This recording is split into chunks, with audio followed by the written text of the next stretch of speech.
राधे राधे दोस्तों, आपका हमारे YouTube चैनल दिव्य भक्ति ज्ञान वेग में हार्दिक स्वागत है। ओम आदित्याय नमः। आप सभी का दिन शुभ और मंगलमय हो। आज ज्येष्ठ मास का 8वां दिन है। आज की तिथि 9 मई और दिन है शनिवार।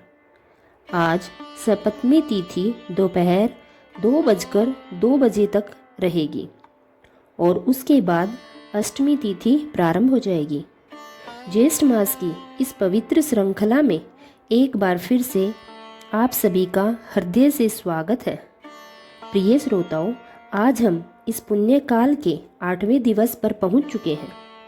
एक ऐसा पड़ाव जहां कथा अब केवल सुनने की नहीं रहती, बल्कि साधना का एक गहरा अनुभव बन जाती है। जैसे कोई बुजुर्ग स्नेह से आशीर्वाद देते हुए कहता है, बेटा, यह बातें किताबों में नहीं मिलती, यह जीवन से सीखी जाती है। ठीक उसी प्रकार आज की यह कथा केवल कथा नहीं है, बल्कि एक अनुभव है जो धीरे धीरे हमारे मन में उतरती जाती है। इस दिन हम ना किसी से तुलना करते हैं और ना ही किसी से कोई प्रश्न। हम बस अपने जीवन की उस छोटी सी ज्योति को देखते हैं जो अब तक निरंतर जलती आ रही है। श्रद्धा बनकर, विश्वास बनकर हम सभी श्री कृष्ण से करबुद्ध प्रार्थना करते हैं कि हे हमारे कृष्ण देव, हमारे अंतर की शांति को स्पर्श करें, और सूर्य देव से भी विनम्र निवेदन करते हैं कि वे हमारे जीवन की हर दिशा में सत्य प्रेरणा का प्रकाश फैलाए। प्रिय श्रोताओं, आज के इस अध्याय को प्रारंभ करने से पहले आइए हम सभी मिलकर माँ गंगा से प्रार्थना करते हैं। हे माँ गंगा, आप त्रिलोकों को पवित्र करने वाली भगवती हैं, विष्णुपदी हैं और शिवजी की जटाओं में लहराने वाली कल्याणी हैं। आपके बूंद मात्र से पापों का नाश हो जाता है। आपके दर्शन मात्र से जन्म जन्मांतर के दोष मिट जाते हैं। हे माँ गंगे, हमारे जीवन में जो भी दुख, पाप, कष्ट, रोग, दरिद्रता और क्लेश है, कृपया करके अपनी निर्मल धारा से उन्हें बहा दीजिए।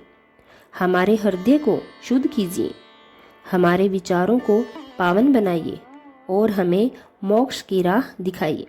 हे गंगे माँ, आपकी शरण में आकर हम आपसे करुणा की याचना करते हैं। हे पाप हारिणी, कृपया करके हमें अपने चरणों में स्थान दीजिए और हमारे जीवन को पुण्यमय बना दीजिए। सभी मिलकर प्रेम से बोलिए, हर हर गंगे, हर हर महादेव। आज के इस पावन अध्याय का शुभारंभ करने से पहले हम सुनेंगे शनि स्तोत्र और शनिदेव की पवित्र कथा, जिनके शरीर का वर्ण कृष्ण नील है और जो भगवान शंकर के समान प्रतीत होते हैं। ऐसे शनिदेव को मेरा नमस्कार है, जो संपूर्ण जगत के लिए कालिंगन और कृतार्थ स्वरूप है। उन शनेश्वर को मैं बारंबार प्रणाम करती हूँ, जिनका शरीर कंकाल के समान मांसहीन है और जिनकी दाढ़ी, मूछ और जटाएं अत्यंत बड़ी और विस्तृत हैं।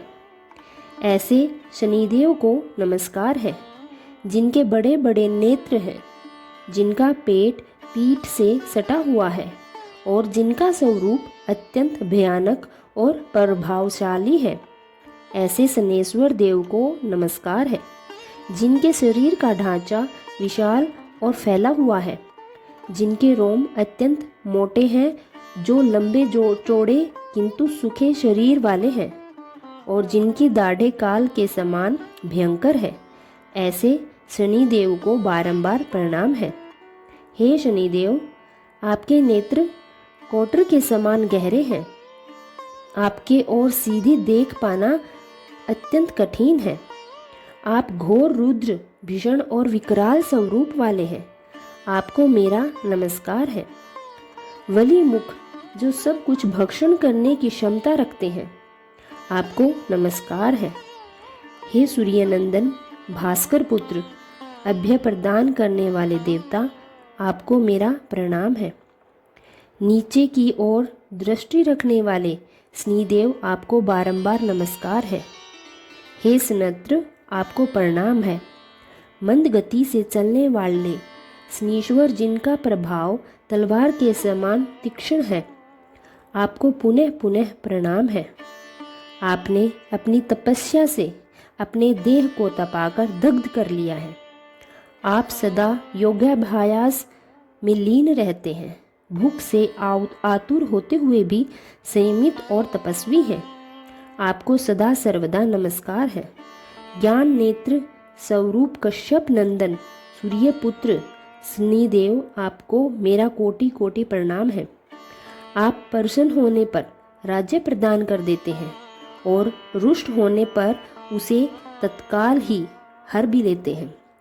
देवता, असुर, मनुष्य, सिद्ध, विद्याधर और नाग, इन सब पर जब आपकी दृष्टि पड़ती है तो वे समूल नष्ट भी हो सकते हैं। हे देव, मुझ पर प्रसन्न होइए।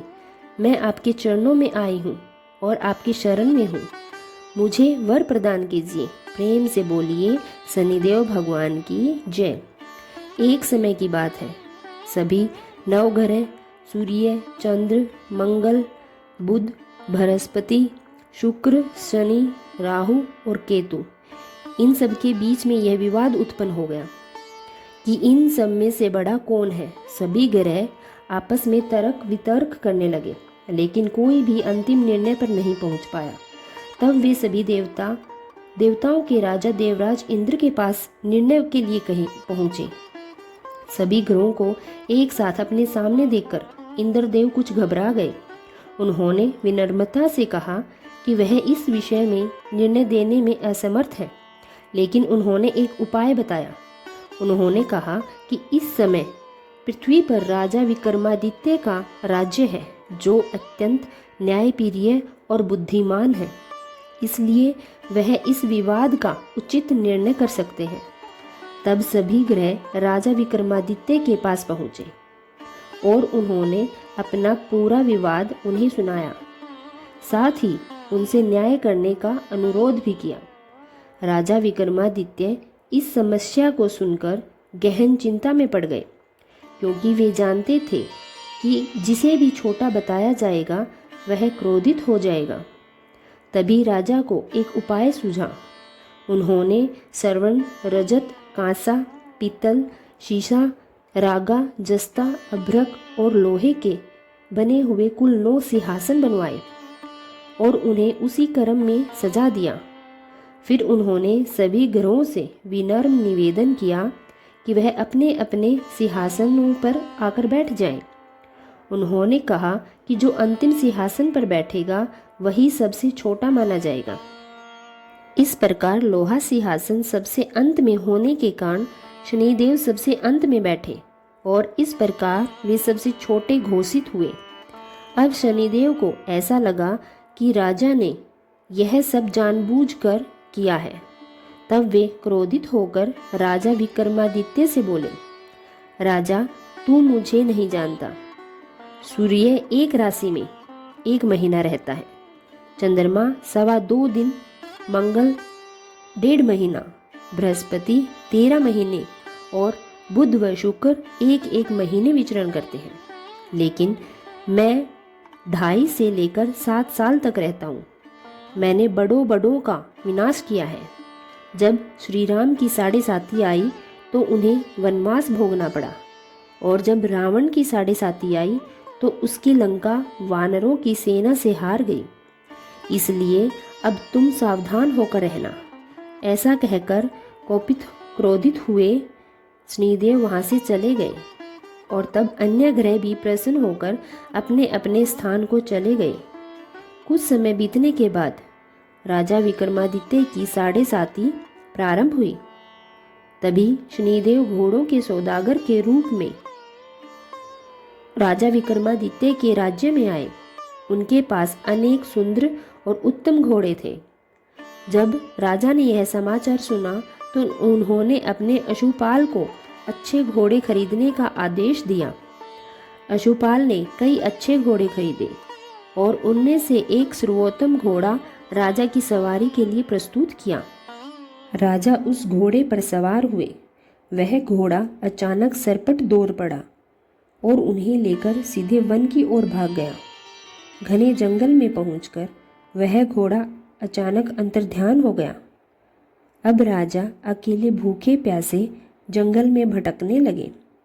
तभी ग्वाले ने देखा और दया करके पानी पिलाया।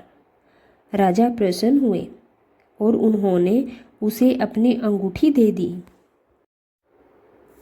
फिर अंगूठी देकर राजा अपनी नगर की ओर चल पड़े। रास्ते में उन्होंने अपना नाम उज्जैन निवासी विका बताया। आगे जाकर वे एक सेठ की दुकान पर रुके, जहां उन्होंने जलपान किया और कुछ देर विश्राम भी किया। संयोग से उस दिन उस सेठ की बहुत अधिक बिक्री हुई। इससे प्रसन्न होकर सेठ ने रूप बदले हुए राजा विक्रमादित्य को अपने घर चलने का निमंत्रण दिया। राजा उसके साथ उसके घर चले गए।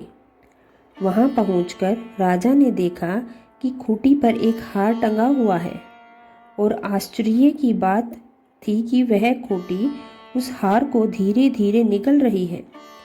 देखते ही देखते कुछ ही समय में पूरा हार गायब हो गया। कुछ समय बाद जब सेठ वापस आया तो उसने देखा कि हार गायब है। उसने तुरंत संदेह किया कि विका ने ही यह हार चुराया है। फिर उसने कोतवाल के पास जाकर शिकायत कर दी और राजा विक्रमादित्य को पकड़वा दिया। अब उस नगर के राजा ने भी उन्हें चोर समझ लिया और बिना सच्चाई जाने उनके हाथ पैर कटवा दिए और उन्हें नगर के बाहर फिकवा दिया। उसी समय वहां से एक तेली गुजर रहा था। उसे उन पर दया आई और वह उसे अपनी गाड़ी पर बैठाकर ले गया। राजा अब अपनी जीभ से बैलों को हाँकने लगा। उसी समय उनकी शनि दशा भी समाप्त हो चुकी थी। वर्षा ऋतु आई और उस समय राजा ने मल्हार राग गाना शुरू किया।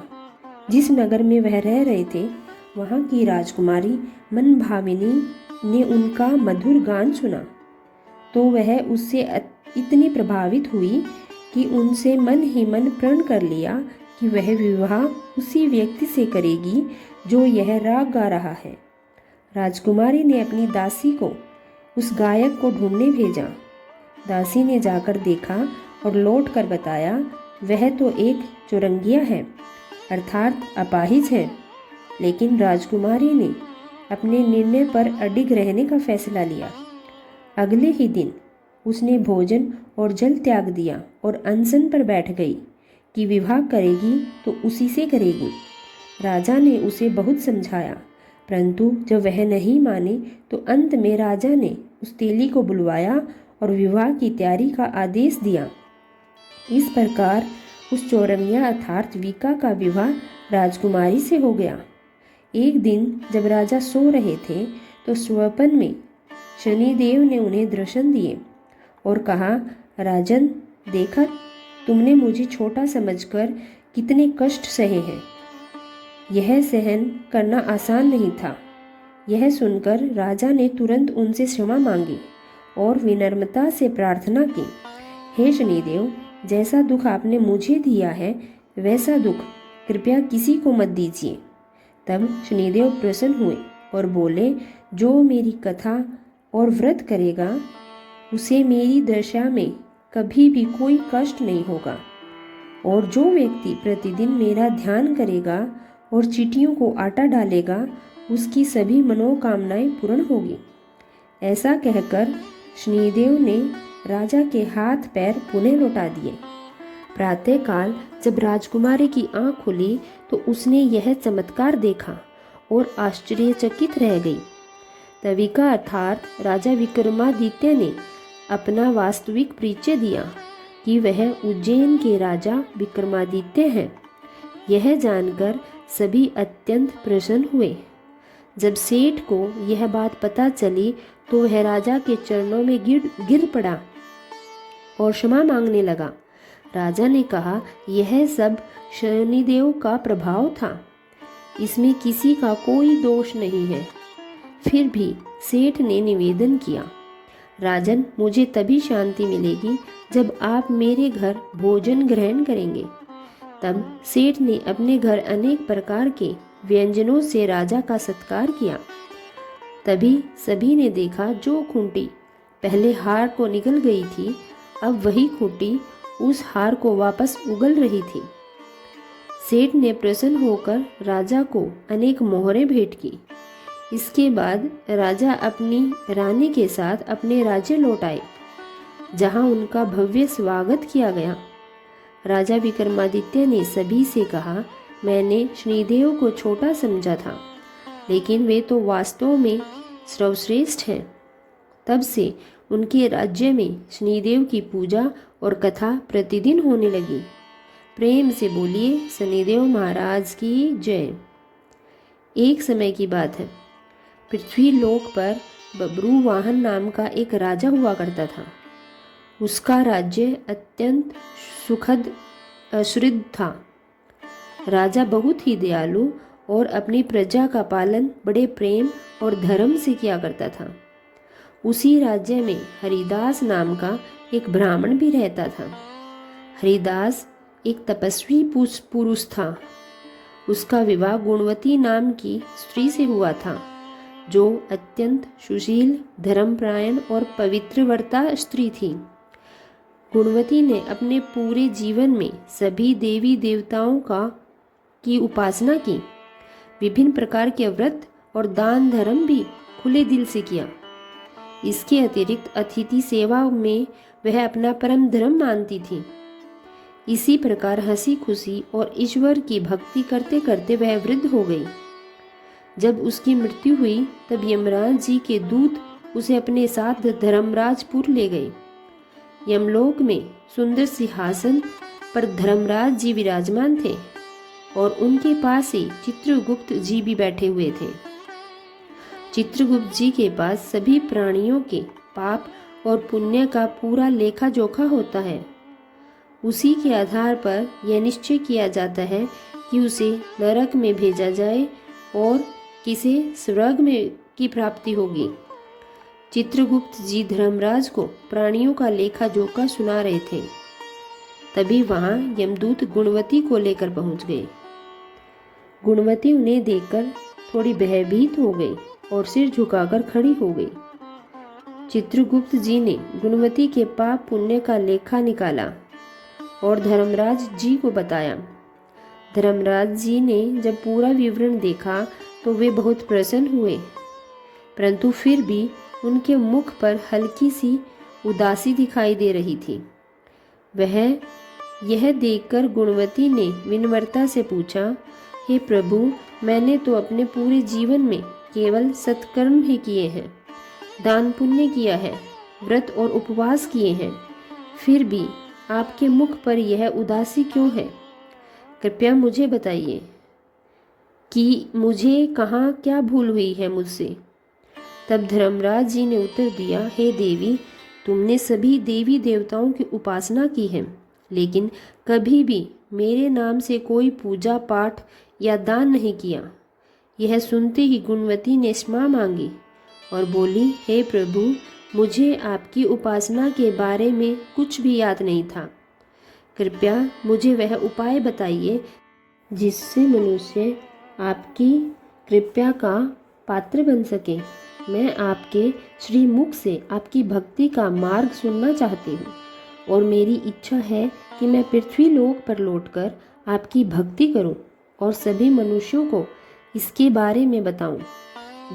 धर्मराज जी ने उसकी प्रार्थना स्वीकार करते हुए कहा, जिस दिन सूर्यदेव उत्तरायण में प्रवेश करते हैं, अर्थात मकर संक्रांति के दिन, उस दिन से मेरी पूजा प्रारंभ करनी चाहिए। उस दिन से पूरे वर्ष तक निरंतर मेरी पूजा करते हुए कथा सुननी चाहिए और एक भी दिन पूजा या कथा नहीं छूटनी चाहिए। साथ ही पूजा करने वाले व्यक्ति को धर्म के इन 10 नियमों का पालन अवश्य करना चाहिए। पहला नियम, धैर्य रखना और संतुष्ट रहना। दूसरा नियम, अपने मन को वश में रखना और सभी को क्षमा करना। तीसरा नियम, चोरी या अन्य दुष्कर्मों के में लिप्त न रहना। चौथा नियम मानसिक और शारीरिक शुद्धि बनाए रखना, अर्थात स्त्री या पुरुष से दूर रहना। पांचवा नियम अपनी इंद्रियों को वश में रखना। छठा नियम बुरे विचारों को मन में न आने देना और बुद्धि को पवित्र बनाए रखना। सातवां नियम नित्य पूजा पाठ और दान पुण्य करना। आठवां नियम व्रत करना और व्रत की कथा सुनना। नवां नियम सत्य बोलना और सभी के साथ अच्छा और सच्चा व्यवहार करना, सभी के प्रति समान भाव रखना। 10वां नियम क्रोध न करना। देवी धर्म के इन सभी लक्षणों का पालन करते हुए पूरे 1 वर्ष तक मेरी कथा को नियम पूर्वक सुने, दान पुण्य और परोपकार करें। अगली मकर संक्रांति पर इस व्रत की विधि पूर्वक उद्यापन करें। अपने सामर्थ्य के अनुसार मेरी एक मूर्ति बनवाकर विधि विधान से उसकी प्राण प्रतिष्ठा करवाएं, हवन और पूजन करें। साथ ही चित्रगुप्त जी की भी श्रद्धा से पूजा करें और काले तिल के लड्डू का भोग लगाएं।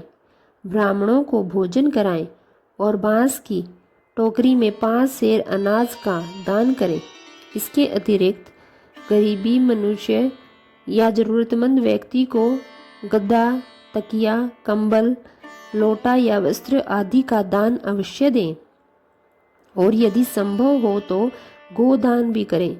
धर्मराज जी से व्रत की पूरी कथा और संपूर्ण विधान सुनकर गुणवती ने पुनः उनसे विनम्र प्रार्थना की। वह बोली, हे प्रभु, कृपया करके मुझे एक बार फिर से धरती लोक पर भेज दीजिए ताकि मैं वहां इस व्रत का प्रचार कर सकूं। धर्मराज ने उसकी प्रार्थना को स्वीकार कर लिया और फिर धरती लोक पर गुणवती पुनः जीवित हो उठी। यह देखकर उसके परिजन अत्यंत प्रसन्न हो गए। तब गुणवती ने धर्मराज जी के साथ हुए अपने संपूर्ण वार्तालाप को अपने पति को बताया। उसने कहा, हमें यह व्रत अवश्य करना चाहिए और धर्म के सभी नियमों का पालन करना चाहिए। मकर संक्रांति के आते ही गुणवती और उसके पति ने इस व्रत को विधि पूर्वक प्रारंभ कर दिया और पूरे 1 वर्ष तक नियम पूर्वक इसका पालन करने के बाद उन्होंने उसका उद्यापन भी किया। इस व्रत के प्रभाव से उन पर धर्मराज की विशेष कृपा हुई और अंत उन्हें मोक्ष की प्राप्ति हुई। यह थी धर्मराज जी की पावन कथा। कथा सुनने के बाद सभी को प्रेम पूर्वक कहना चाहिए, धर्मराज जी की जय, चित्रगुप्त महाराज की जय। अब सुनिए ज्येष्ठ मास महात्म्य की आज की कथा। राजा स्थानिक ने कहा, हे मुनि, आप भगवान सूर्य नारायण के प्रभाव का और भी विस्तृत वर्णन कीजिए। हे प्रभु, आपकी अमृतमय वाणी को सुनकर भी मुझे तृप्ति नहीं हो रही। तब सुमंतु मुनि ने कहा, हे राजन, इस संवाद को, इस विषय में शंख और द्विज का जो भी संवाद हुआ है, अब आप उसे ध्यानपूर्वक सुनिए, जिसे सुनने मात्र से मनुष्य सभी पापों से मुक्त हो जाता है। एक अत्यंत सुंदर और रमणीय आश्रम था, जहाँ सभी वृक्ष फलों से के भार से झुके हुए थे। कहीं मृग अपना सींगों से एक दूसरे के शरीर को सहला रहे थे, तो कहीं मयूरों का नृत्य हो रहा था और भंवरों की मधुर गुंजार वातावरण को और भी पवित्र बना रही थी। ऐसे मनोहारी आश्रम में अनेक तपस्वियों ने सेवित भगवान सूर्य के अनन्य भक्त शंख नाम के एक महान मुनि निवास करते थे। एक बार भोजक कुमार विनम्र भाव से मुनि के पास पहुँचे, उन्हें प्रणाम किया और निवेदन किया, हे महाराज, हमें वेदों के विषय में कुछ संदेह है, कृपया उसका समाधान कीजिए। उनकी विनम्र प्रार्थना सुनकर शंख मुनि अत्यंत प्रसन्न हुए और उन्हें वेदों का अध्ययन कराने लगे। एक दिन वे सभी कुमार वेद का अध्ययन कर रहे थे। तभी वहां एक परम तपस्वी द्विज नाम के श्रेष्ठ मुनि पधारे। अत्यंत तेजस्वी शंख मुनि ने उनका विधि पूर्वक स्वागत किया और उन्हें आसन पर विराजमान कराया। उन कुमारों ने भी उनकी वंदना की, जिससे द्विज मुनि अत्यंत प्रसन्न हुए। तब शंख मुनि ने उन भोजक कुमारों से कहा, शिष्ट पुरुषों के आगमन से अध्ययन रोक देना चाहिए, इसलिए तुम सभी अभी अपना अध्ययन यहीं समाप्त करो। यह सुनते ही सभी कुमारों ने अपने अपने ग्रंथ बंद कर दिए। द्विज मुनि ने पूछा, यह बालक कौन है और क्या पढ़ रहा है? तब शंख मुनि बोले, हे महाराज, यह भोजक कुमार है। यह सूत्र और कल्प सहित चारों वेदों का अध्ययन कर रहे हैं, जिसमें सूर्य नारायण के पूजन, हवन, प्रतिष्ठा, विधि, रथ यात्रा की परंपरा और सप्तमी तिथि के विधान का ज्ञान शामिल है। द्विज मुनि ने फिर पूछा, हे मुनि, सप्तमी व्रत का क्या विधान है? भगवान सूर्य की पूजा कैसे की जाती है? सूर्य मंदिर में गंध, पुष्प और दीप अर्पित करने से क्या फल मिलता है? कौन से व्रत, नियम और दान से भगवान सूर्य नारायण प्रसन्न होते हैं? उन्हें कौन से पुष्प, धूप, उपहार अर्पित किए जाते हैं? यह सब मैं भी सुनना चाहता हूँ। कृपया विस्तार से बताइए और सूर्य नारायण के महात्म्य का भी विशेष वर्णन कीजिए। तब शंख मुनि बोले, इस विषय में मैं महाराज सांब और महर्षि वशिष्ठ के संवाद का वर्णन कर रहा हूँ। आप ध्यानपूर्वक सुनिए। एक बार सांब महर्षि वशिष्ठ के पवित्र आश्रम में गए। वहाँ जाकर उन्होंने वशिष्ठ जी के चरणों में प्रणाम किया और हाथ जोड़कर विनम्र भाव से खड़े हो गए। महर्षि वशिष्ठ ने उनके भक्ति भाव को देखकर प्रसन्न होकर पूछा, हे सांब, तुम्हारा शरीर तो पहले भयंकर कुष्ठ रोग से पीड़ित था, फिर तुम अब पूरी तरह से स्वस्थ कैसे हो गए? और तुम्हारे शरीर की यह दिव्य कांत कैसे बढ़ गया? तब सांब ने कहा, हे महाराज, मैंने भगवान सूर्य नारायण की आराधना उनके सहस्त्र नामों के द्वारा की है। उसी आराधना के प्रभाव से वे प्रसन्न हुए, मुझे साक्षात दर्शन दिए और मुझे वरदान भी प्राप्त हुआ। वशिष्ठ जी ने पुनः पूछा, तुमने किस विधि से सूर्य देव की आराधना की? किस व्रत, तप या दान से तुम्हें उनके दर्शन हुए? कृपया सब विस्तार से बताओ। तब सांब ने कहा, हे महाराज, जिस विधि से मैंने भगवान सूर्य को प्रसन्न किया है, वह संपूर्ण वृत्तांत अब आप भी ध्यानपूर्वक सुनिए। आज से बहुत पहले मैंने अज्ञानवश दुर्वासा मुनि का उपहास किया था। इसी कारण क्रोध में आकर उन्होंने मुझे कुष्ठ रोग से ग्रसित होने का श्राप दे डाला, जिससे मैं भयंकर कुष्ठ रोगी हो गया।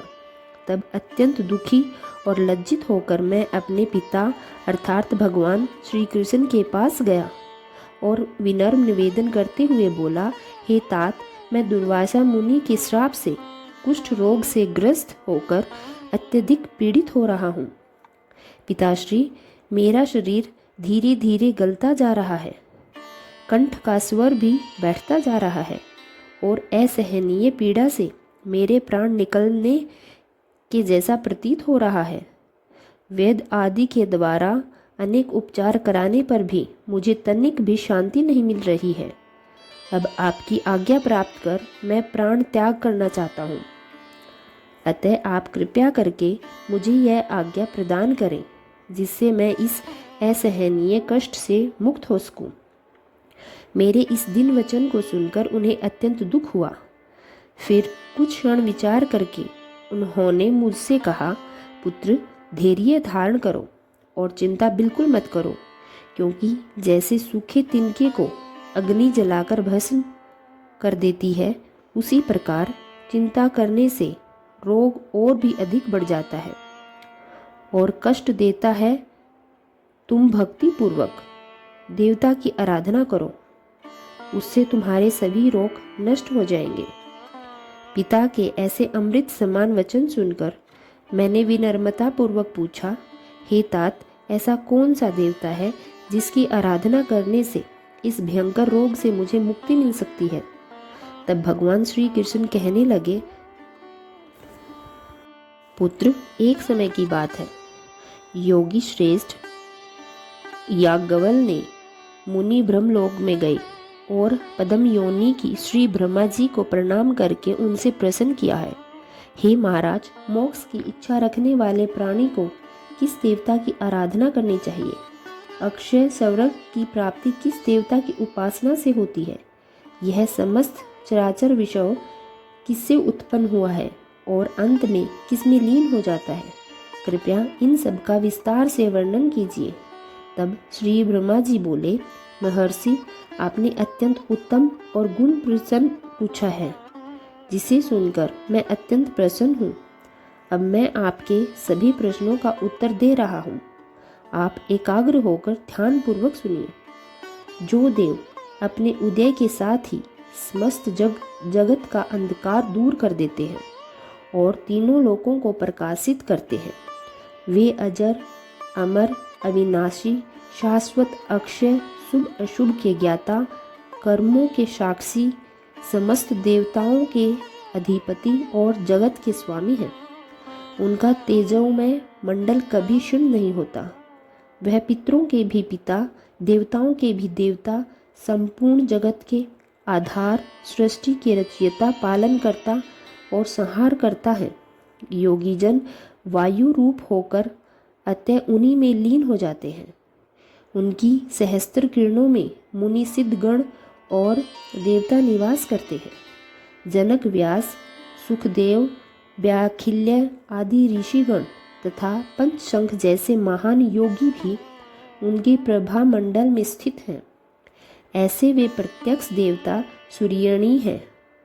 ब्रह्मा, विष्णु और शिव आदि का नाम तो सभी सुनते हैं, परंतु वे सभी को प्रत्यक्ष दिखाई नहीं देते, लेकिन अंधकार का नाश करने वाले सूर्य सभी को प्रत्यक्ष दिखाई देते हैं। इसी कारण वे सभी देवताओं में श्रेष्ठम माने गए हैं। अतः वे व्याघ्रों के तुम्हें सूर्य के अतिरिक्त किसी अन्य देवता की उपासना नहीं करनी चाहिए। इन प्रत्यक्ष देवताओं की आराधना से सभी मनोकामनाएं पूर्ण हो जाती हैं। याज्ञवल्क्य के मुनि ने कहा, हे महाराज, आपने अत्यंत श्रेष्ठ और सत्य उपदेश दिया है। मैंने भी पहले अनेक बार सूर्य नारायण के महात्म को सुना है, जिनके दक्षिण अंग से विष्णु, वाम अंग से स्वयं आप और ललाट से रुद्र उत्पन्न हुए हैं। उनकी तुलना अन्य कौन कर सकता है? उनके गुणों का वर्णन शब्दों में करना भी संभव नहीं है। अब मैं उनकी आराधना विधि भी सुनना चाहता हूँ, जिससे मैं इस संसार रूपी सागर को पार कर सकूं। वे कौन से व्रत, उपवास, दान, होम, जप और तप हैं जिनसे सूर्य नारायण प्रसन्न होकर समस्त कष्टों को दूर कर देते हैं?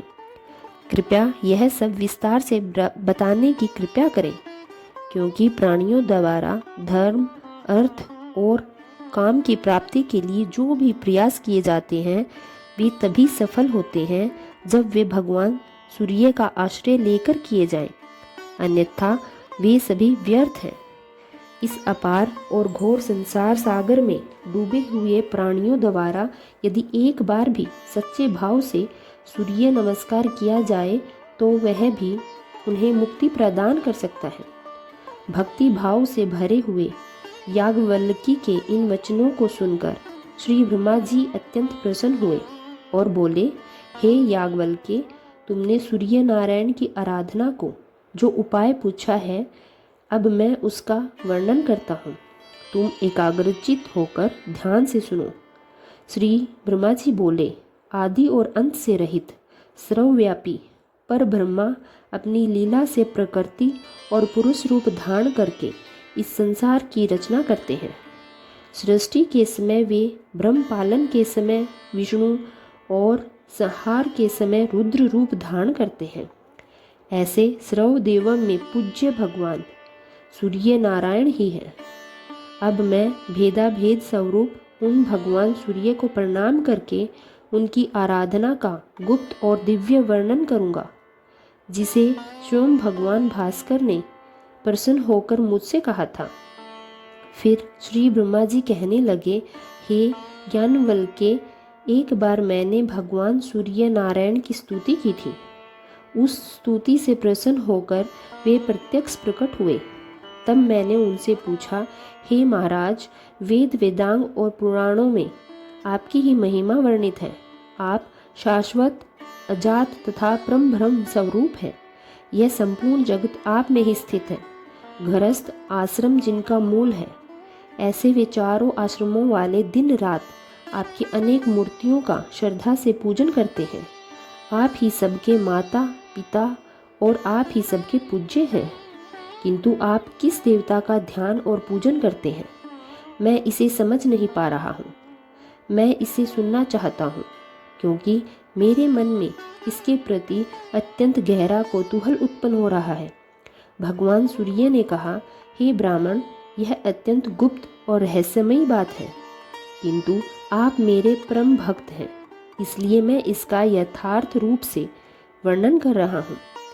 वह परमात्मा सभी प्राणियों में व्याप्त है, अचल, नित्य, सूक्ष्म तथा इंद्रियों से परे है।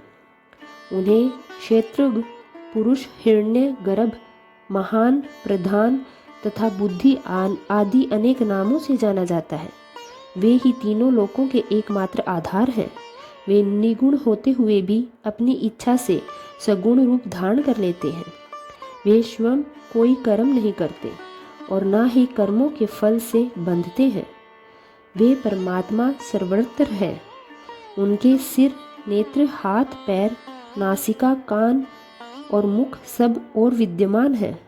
वे समस्त जगत को अपने में समेटे हुए स्थित हैं और सभी प्राणियों में स्वच्छंद होकर आनंद पूर्वक विचरण करते रहते हैं। शुभ और अशुभ कर्मों के बीच से बना यह शरीर क्षेत्र कहलाता है और इसे जानने के कारण परमात्मा क्षेत्र कहे जाते हैं। वह अव्यक्त पूर्ण पूर्व में शयन करने से पुरुष कहलाते हैं। अनेक रूप धारण करने से विश्व रूप यही परमात्मा अनेक रूप करने के कारण महापुरुष कहे जाते हैं। ही वायु शरीर में प्राण, अपान आदि अनेकों रूपों में कार्य करती है और जैसे एक ही अग्नि स्थान भेद के कारण अनेक नामों से जानी जाती है, ठीक उसी प्रकार परमात्मा भी अनेक भेदों के कारण अनेकों रूप धारण करते हैं। जिस प्रकार एक दीपक से हजारों दीपक प्रज्वलित हो जाते हैं, उसी प्रकार एक परमात्मा से यह संपूर्ण जगत उत्पन्न होता है। जब वे अपनी इच्छा से इस संसार का संहार करते हैं, तब अंत में वे अकेले ही शेष रह जाते हैं।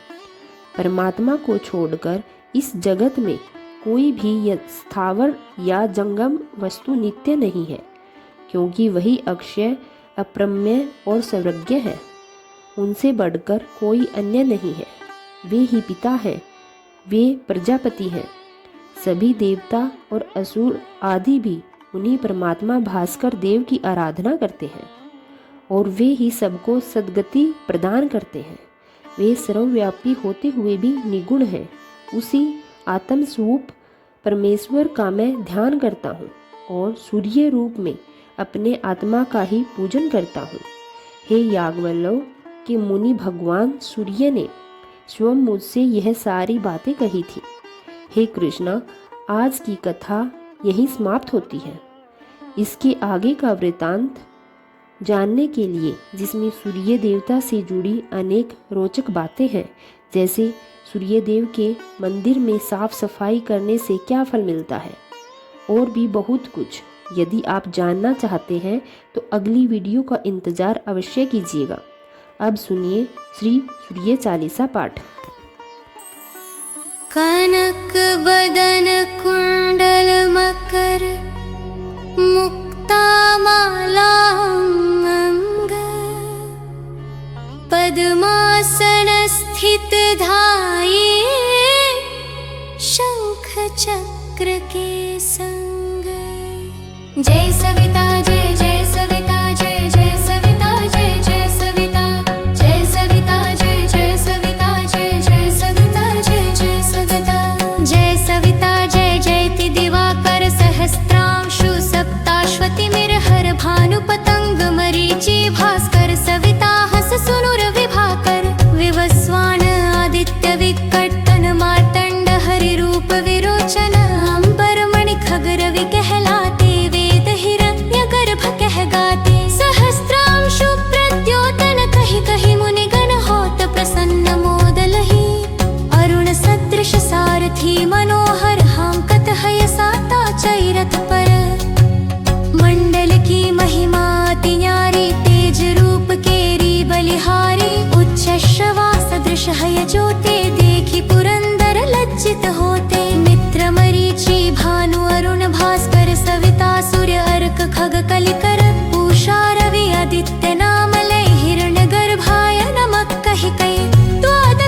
नसावे। नमस्कार को चमत्कार यह विधि हरिहर को कृपा सार यह। सेवे भानु तुम ही मन लाई अष्ट सिद्धि नवनिधि तेहि पाई। बार नाम उच्चारण करते सहस जन्म के पातक डरते। उपाख्यान जो करते तव जन रिपु सो जम लहते सोते ही छन। धन सुत जुत परिवार बढ़तु है प्रबल मोह को फंद कटतु है। अर्क शीश को